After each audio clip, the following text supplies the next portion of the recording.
Bom, senhores, nós estamos aqui hoje para fazer um rápido bate-papo de meia hora como um apronto aí final para a prova do MP. Então, aqueles que nunca fizeram a prova do MP devem saber que é uma prova um tanto quanto diferente pelo fato de exigir do candidato o conhecimento das posições dos examinadores. Isso torna a prova um tanto mais difícil na medida em que você, muitas das vezes, está acostumado com uma doutrina num determinado sentido e vai se deparar, em questões de prova, com uma cobrança no outro sentido. Então, o que eu fiz para a gente conversar aqui em meia hora? Separei algumas posições do examinador de Direito Penal, doutor Alexandre Araripe, posições que estão no livro dele. A gente vai fazer algumas considerações sobre essas posições e fazer uma recomendação a vocês. Ele cobra muita coisa diretamente do livro dele, mas no que diz respeito à parte especial, ao menos na primeira fase do último concurso, ele retirou uma questão de informativo, ou seja, então ele tirou uma questão relacionada ao estelionato judicial e questão essa que ele pediu exatamente a resposta que tinha sido dada pela sexta turma do STJ, no sentido de não existir crime de estelionato judicial, ou seja, de não existir crime de estelionato através do processo.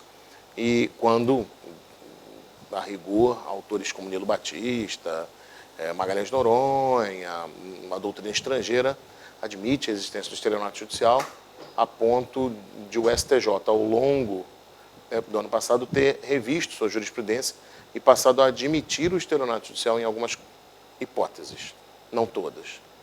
Então, diante disso, o que é importante para vocês? Tentar revisar os informativos do STJ, ao menos do último concurso para cá. Assim, talvez, vocês consigam triar na parte especial algo que é importante.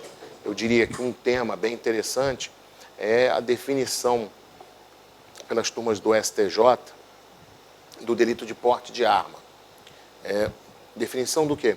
De que é necessário, para a configuração do delito de porte de arma, que eu esteja diante de um objeto material que seja tratado como arma. Ou seja, se existe um conceito de arma de fogo no decreto 3665/2000, e se esse conceito de arma de fogo é um conceito que diz respeito que arma de fogo é um instrumento apto a deflagrar projétil por meio da combustão da pólvora ou de uma outra substância, se esse é o conceito técnico, soa intuitivo que eu não posso afirmar que alguma coisa é arma de fogo para o crime de porte de arma de fogo sem que eu faça perícia nesse objeto. Notem, a questão é interessante porque ela não se confunde com o emprego de arma no roubo. O emprego de arma no roubo não admite, não tem necessidade de prova pericial para demonstrar que a arma tinha potencialidade lesiva. No delito de porte de arma, isso é necessário. Por quê? Porque eu só terei como afirmar que um determinado objeto é arma de fogo a partir de uma perícia. Então, esse aspecto no delito de porte de arma é importante. Isso não altera a natureza de crime de perigo abstrato, continua a ser um crime de perigo abstrato, porém dependente de uma perícia. Agora, um outro aspecto também importante relacionado a essa questão da arma de fogo. O próprio STJ já havia sinalizado e repete nesse acórdão recente da ministra Maria Tereza que no roubo, se a arma for apreendida e ficar comprovado que ela não é capaz de disparar ou que é uma arma de brinquedo, não pode haver causa de aumento de pena. Particularmente eu não concordo com isso, mas é a posição que o STJ está adotando na linha do que o Supremo havia dito, que a prova testemunhal é suficiente porque comprova a potencialidade lesiva. Tá? Então, o STJ tem dito que você não pode fazer o aumento quando a arma é apreendida e a perícia demonstra que ela é incapaz de produzir disparos. Eu diria a vocês que há um equívoco no STJ no momento em que ele lê a jurisprudência do Supremo. Por quê? Porque a jurisprudência do Supremo dizia, lá, quando decidiu a questão da arma no roubo, dizia que a arma pode ser utilizada como instrumento contundente, não precisa ser necessariamente como instrumento, como arma de fogo para disparar. Tá? Então, essa seria uma das hipóteses que eu recomendaria a vocês uma atenção. Pois bem, o primeiro tema que eu separei aqui, para que a gente seja breve, é da aplicação da lei penal no tempo. Bom, como os senhores sabem, vigora para a gente a ideia em direito penal de tempus regit actum. Isso induz a impossibilidade de que a lei penal venha retroagir e como contrapartida, obriga que uma conduta seja sempre posterior a uma lei penal. Então, a lei penal é posta e, na vigência dela, a conduta é praticada. Nunca uma lei penal poderá retroagir para incriminar ou para agravar um comportamento, embora a retroatividade benéfica seja possível. Bom, nisso, o doutor Alexandre Jubert não difere da doutrina em geral. Afirma da retroatividade da lei penal gravosa e da retroatividade da lei penal benéfica, extraindo daí aquela ideia que todos os senhores já conhecem, de que a lei penal benéfica é extrativa. Bom, também não há inovação na parte dele, na doutrina dele, no que diz respeito aos efeitos penais desaparecerem quando uma conduta deixa de ser considerada crime. Dito de outro modo, abolir-se o crime apaga todos os efeitos penais, mas não os extrapenais. Tá? Então, até aí nada demais. A primeira discussão interessante para a gente que ele coloca é a seguinte: diz respeito à análise da lei penal benéfica. Os senhores sabem que quando nós vamos discutir qual é a lei penal mais benéfica, nós examinamos a situação concreta do agente. Ou seja, nós não examinamos a aplicação da lei penal benéfica em abstrato. Por quê? Porque, eventualmente, um aumento de pena ele pode possibilitar uma melhora da situação do réu. E esse é um exemplo do Dr. Jobert. Ou seja, a análise é em concreto e nem sempre você teria a situação do réu piorando com o aumento da pena. Ele dá um exemplo seguinte: Lei 1, que combinava uma pena de 1 a 2 anos, e o sujeito é condenado com pena de 1 a 8, com reconhecimento da reincidência. Segundo ele não vai ter direito ao sursi, por ser reincidente em crime doloso, nem ao livramento, pois exige pelo menos 2 anos de pena no mínimo. Artigo 83 do Código. Ele diz, se a pena passar, por exemplo, para 2 anos e 8 meses, ele passa a fazer jus ao livramento com 1 ano e 4. Então, ele diz, em situações como essa, você, apesar do aumento de pena, terá uma situação mais benéfica. Tá? A segunda questão a ser tratada ainda no bojo de lei penal no tempo, no espaço, dentro da doutrina dele, diz respeito à súmula 611, aquela que diz que compete ao juízo da execução aplicar a lei penal mais benéfica. Os senhores que já estão estudando direito penal há algum tempo sabem que na doutrina existe a posição do Alberto Silva Franco, desembargador Alberto Silva Franco, no sentido de que quando a aplicação da lei penal não importar em maiores digressões por parte do juiz, ela é feita pelo juiz da vara de execuções. Quando, porém, é necessário revolver matéria probatória, segundo o Alberto Silva Franco, o caminho seria a revisão criminal, no juízo que prolatou a última decisão. Ele não concorda com isso. Ele entende que toda a matéria da súmula 611 é objeto de deliberação pelo juízo da execução. Tá?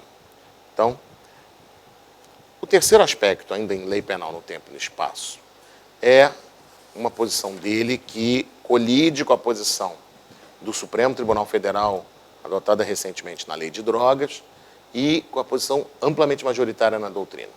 É a questão da, aspas, combinação de leis penais, que, na verdade, não é propriamente uma combinação de leis, é uma combinação de normas, em que pese a maioria da doutrina brasileira recusar essa posição, leia-se Heleno Fragoso, leia-se Nelson Hungria, Jair Leonardo Lopes, na Itália, as vozes amplamente majoritárias de Manzini, entre outros, na Alemanha, para citar os autores mais modernos, Hoxie e Jacobs, todos eles recusam a possibilidade de combinação de normas penais.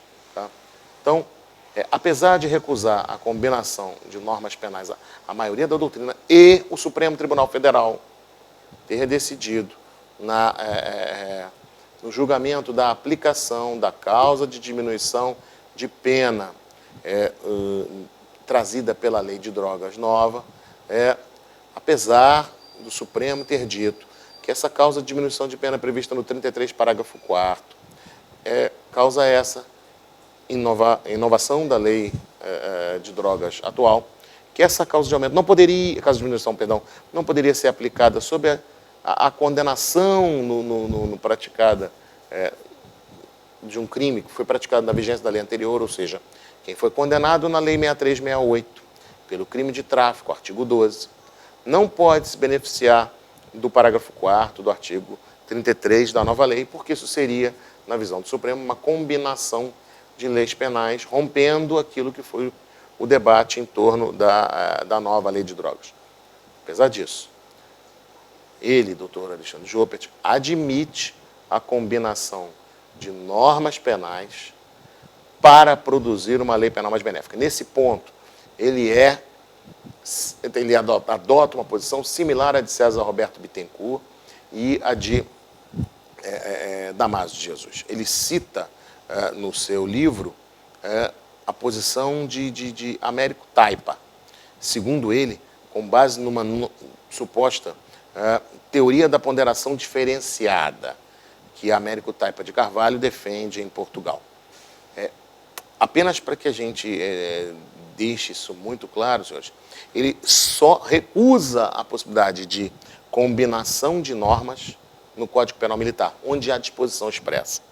Você talvez se questione, poxa, mas um membro do MP defendendo isso? É a posição dele. E por que ele adota essa posição? Seguindo o argumento que aqueles que defendem adotam. O argumento daqueles que defendem é o de que a Constituição Federal fala que a lei penal benéfica, ou seja, aquela lei penal que de qualquer modo vai favorecer o agente, retroagirá.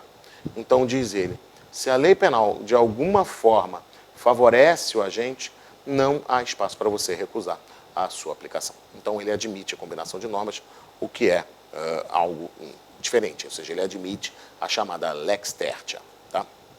A terceira lei surgida a partir da combinação de outras duas. Um outro aspecto interessante dele aqui, e que me parece bem relevante para os senhores, é a questão das leis temporárias e excepcionais, que ele põe de uma forma um pouquinho diferente. Ele diz que leis excepcionais e leis temporárias são leis que têm, dentro das suas disposições, uma norma de autorrevogação.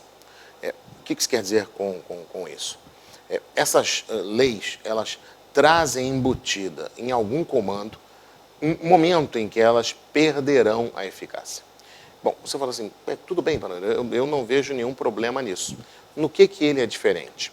Pois bem, nós sabemos que na doutrina existe uma discussão quanto à vigência do artigo 3º do Código Penal, que é o que trata de leis temporárias e excepcionais.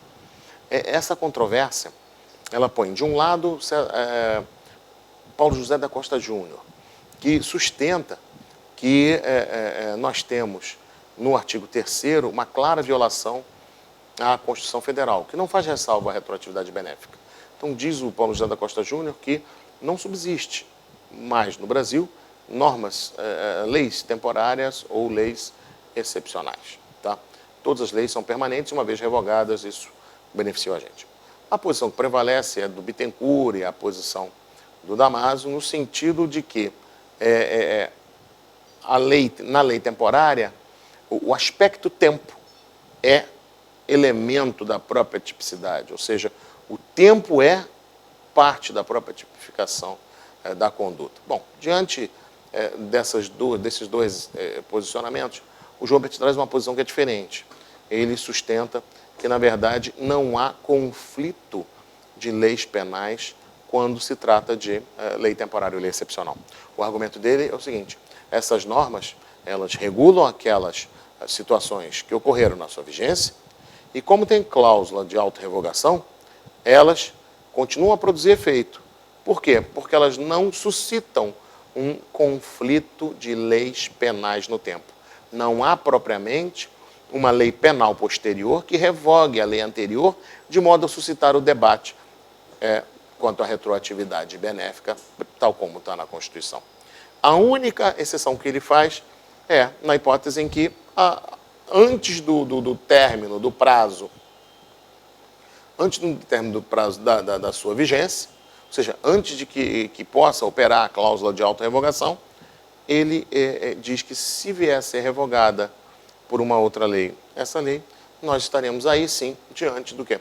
De um conflito de leis penais no tempo. E aí ele entende que a revogação faz com que deixe de ser aplicada de fato aquela lei temporária. Tá? Bom, quanto às normas penais em branco, que os senhores vão se recordar que normas penais em branco são aquelas que dependem, o seu preceito primário carece de uma complementação que permita a sua aplicação. Então, a lei de drogas depende de um complemento que é encontrado na Anvisa, numa listagem da Anvisa, de modo a permitir a incriminação das condutas que ela visa. Ele questiona como é que nós teríamos que tratar o problema da abolitio criminis diante da modificação, da alteração do conteúdo. E aí ele faz uma distinção que é muito clara, que é bem interessante. Ele diz que se o complemento for de caráter temporário, a modificação do complemento não altera a essência da conduta incriminada. Se a modificação for de caráter permanente, aí a retirada do rol acarretaria, obviamente, a abolício. E ele dá um exemplo bem interessante para que você possa ter em conta essa questão de que quando for temporário o complemento você não tem abolício crime. Ele fala assim, se você admitir que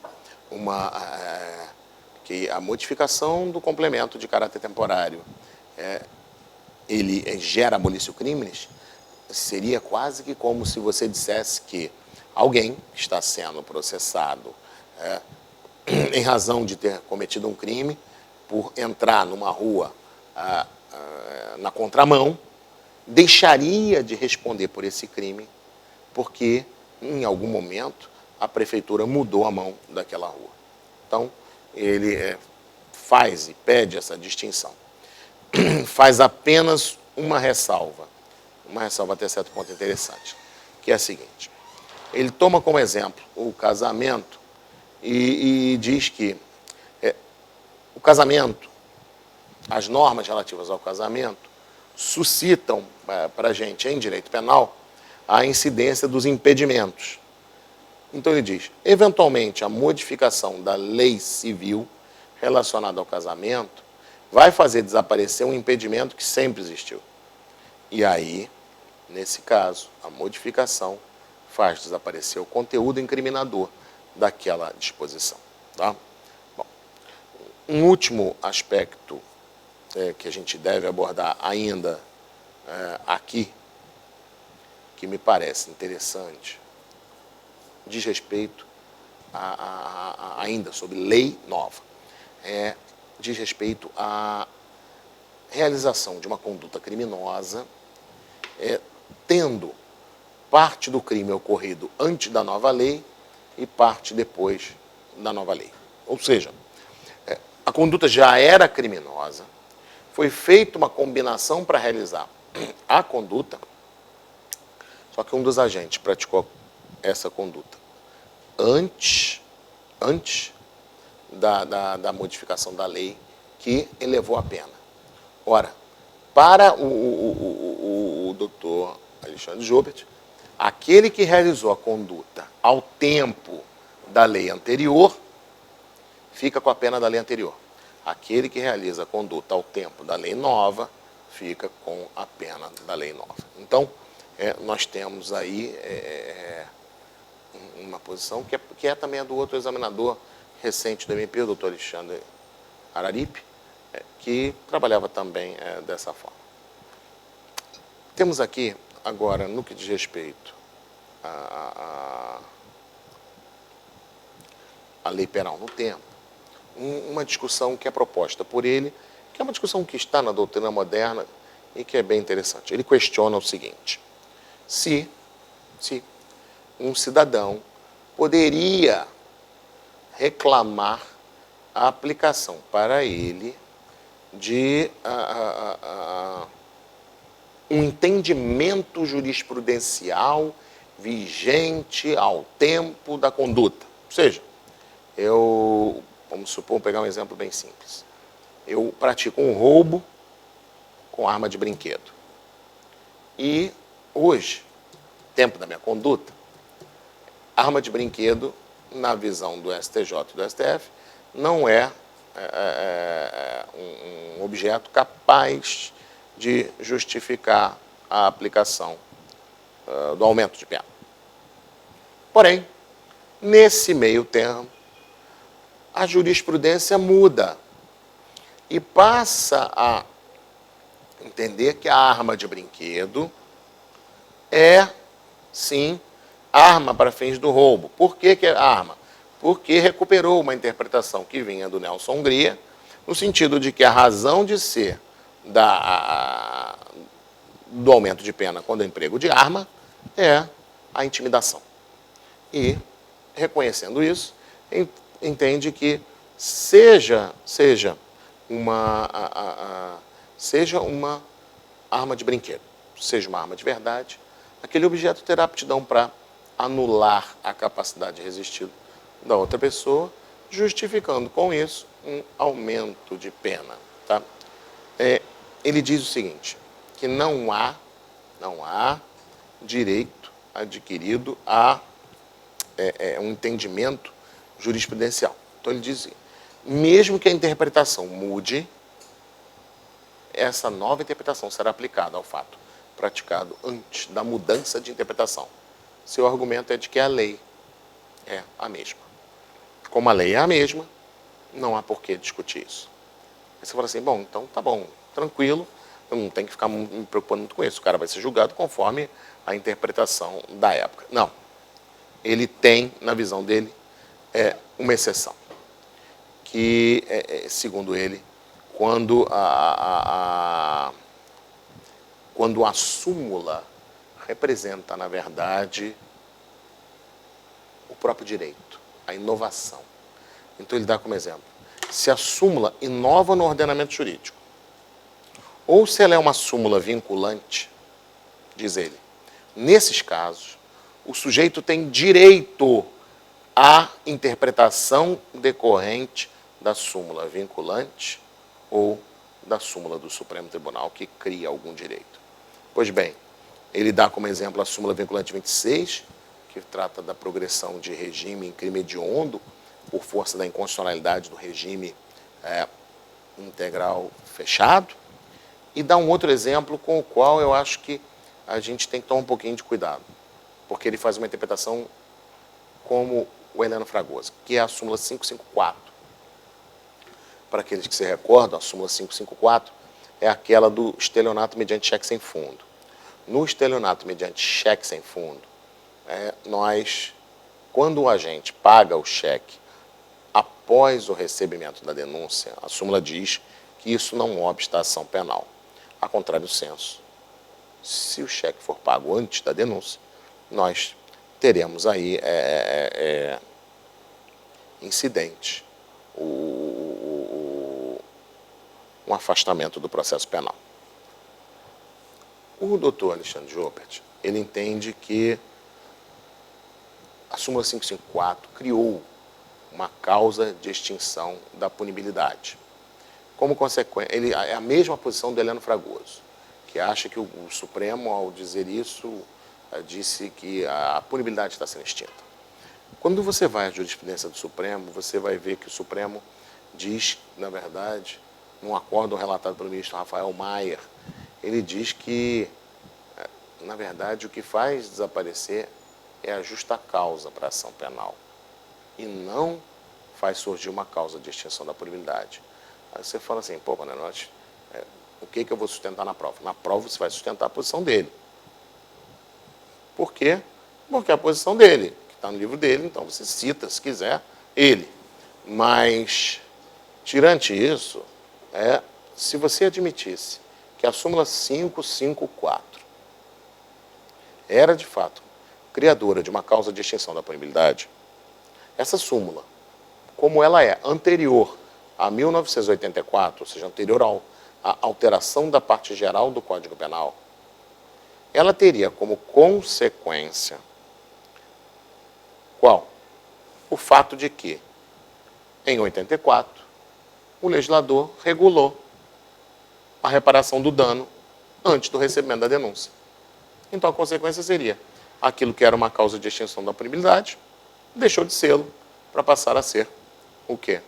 Uma mera causa de diminuição de pena na figura do arrependimento posterior. Tá? Então, essas são as considerações relevantes no que diz respeito à lei penal no tempo. Né? Eu diria a vocês que existem alguns pontos que merecem atenção. Não creio que ele deva cobrar novamente, e aí você fala assim, mas de onde você está vendo? É um chute. Por quê? Porque ele cobrou na segunda fase do último concurso. Se ele cobrasse novamente, seria uma coisa redundante. O dolo geral, que é aquela dolo geral, ou erro sucessivo, ou aberrácio causa. Aquela situação na qual o sujeito ele inicia a ação de matar uma pessoa de uma determinada forma, não mata, e depois atua de modo a tentar ocultar o delito e acaba matando naquele segundo momento. Tá? Ele segue uma posição que é, eu diria, bastante majoritária, no sentido de que o dolo lá no começo é suficiente para que você tenha o dolo permitindo a imputação de tudo àquele sujeito. Tá? A doutrina moderna não aceita muito isso, faz algumas ressalvas, mas não vem ao caso nossa discussão aqui. Tá? O argumento dele é o seguinte, que não é necessário que o agente tenha consciência ao longo de todo o processo causal no qual ele vai matar uma pessoa. Então, se não há necessidade de que ele saiba de todo o processo causal, por que ele responde? Ele diz, responde porque deu causa a um resultado morte e tinha dolo. Então, eu diria a vocês que o entendimento dele se alinha com aquilo que é o pensamento finalista do Wälzer, que se satisfaz para que alguém responda por um crime com nexo causal, dolo ou culpa. Então, presente nexo causal, presente dolo, eu posso imputar um crime doloso. Então, por isso, ele aceita a imputação de crime doloso para o sujeito que mata de uma forma diferente. Agora, preste atenção, ele não admite que você tome a conduta no segundo momento para fazer surgir uma qualificadora sobre o comportamento do agente. Para ele, essa conduta aqui não é de todo consciente. Então, se, por exemplo, eu enterro o corpo de uma pessoa e a pessoa morre por asfixia, eu não poderia aplicar a morte por asfixia. Tá? Bom, finalizando aqui, no que diz respeito à relação de causalidade, ele segue a orientação do César Roberto Bittencourt. O que eu quero dizer com isso? Nós sabemos que o 13 caput do Código Penal adota a teoria da conditio sine qua non. É causa tudo aquilo que provoca um determinado resultado. Tá? Então, causa é tudo aquilo que produz um determinado resultado. O parágrafo 1º adota a teoria da causalidade adequada. A causa superveniente, relativamente independente, que por si só produz o resultado, exclui a imputação. Dito de outro modo, se o sujeito dá causa a um resultado e agiu com dolo ou com culpa, responde. Mas, eventualmente, se uma causa superveniente interagir com o comportamento do sujeito e for capaz de provocar o resultado per si, essa causa vira o motivo do resultado que você examina e o comportamento do sujeito fica na esfera da tentativa, se for doloso, ou não fica na esfera de nada, se for culposo. Tá? Menos na seara dos crimes materiais. Tá? Joubert diz que a condição sine qua non é para crimes materiais, ou seja, resultado natural, crimes que têm resultado natural. O Joubert, então, pega essa construção e faz aqueles exemplos clássicos. Exemplo da ambulância, o cara dá um tiro, o outro entra na ambulância, no caminho do hospital a ambulância bate, o cara morre de traumatismo craniano. O sujeito responde? Não. Por quê? Porque, na verdade, ele iniciou a relação de causalidade, o cara morre no acidente, tem alguma relação com o tiro, mas morre por causa do acidente. Agora, preste atenção, e esse é o ponto importante. Ele segue o Bittencourt na medida em que ele diz que se a causa for antecedente ou concomitante e interagir com o comportamento do sujeito, causando o resultado, esse sujeito responde. Exemplo, eu quero causar lesão corporal no fulano A. Fulano A é hemofílico. Eu corto o braço do fulano A. Meu dolo é de lesão corporal. Eu ignoro que ele é hemofílico. Ele morre porque é hemofílico. Ele não morreria se não fosse hemofílico. Para o Joubert, o que você tem ali é uma situação na qual resolve-se tudo pelo 13 caput. Aquele cara que cortou o braço deu causa à morte? Deu. Ah, mas eu não sabia. Não importa. Para resolver a relação de causalidade, você tem o artigo 13 caput ou o parágrafo 1º. Não é caso de parágrafo 1º, porque a causa é antecedente. Aí ele desconhecia. Não importa. Aquela defesa do Rogério Greco da posição de que tem que conhecer que o cara é hemofílico para poder responder, é desprezada aqui. Você responde pelo resultado. Senhores, era esse bate-papo. Um bate-papo rápido, apenas para que vocês vejam algumas coisas relacionadas ao examinador e desejo a vocês uma boa sorte.